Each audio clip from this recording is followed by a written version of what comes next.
Is it possible to make a living on music sales? Let's say you are a bedroom music producer. You make electronic dance music and you want to be successful, like your favorite artists that you're probably following on social media.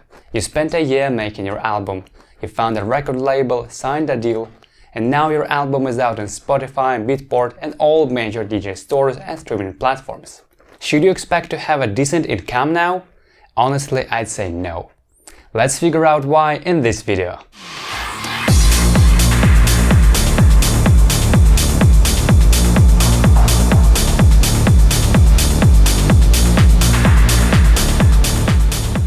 If you are new to this channel, my name is Daniel Lesden. I produce electronic dance music, play gigs as a DJ, work as an A&R manager and make educational content.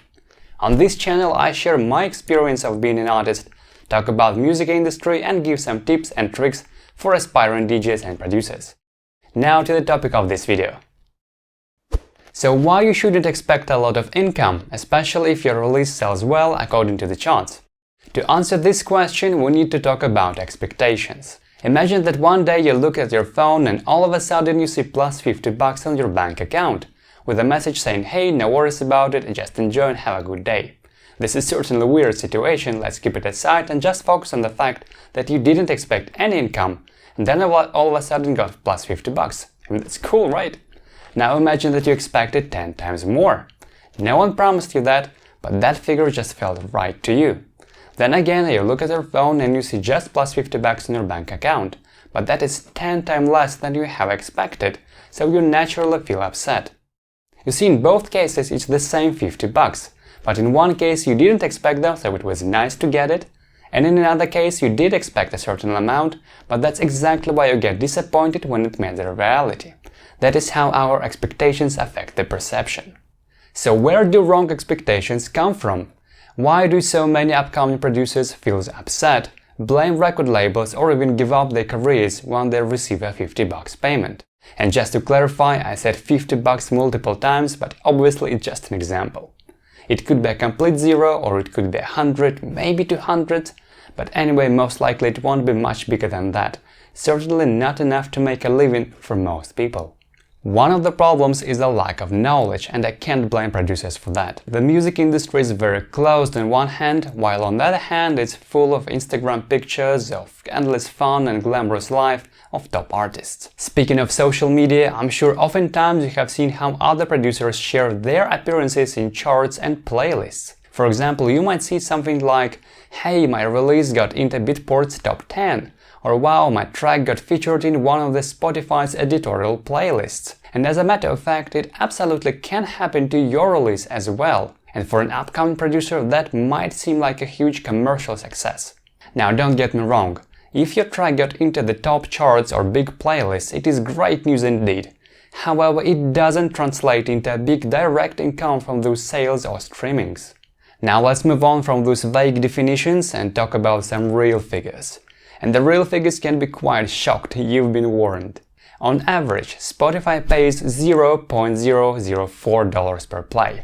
Yep, that's a thousandth of a dollar. In other words, if your track has 1,000 streams, which is not that bad actually, it equals $4. Now let me give you an example. My single Breaking from the Shadows has been featured in one of the Spotify editorial playlists and eventually get over 100,000 streams. But income-wise, that track has given me around $400 overall since 2019.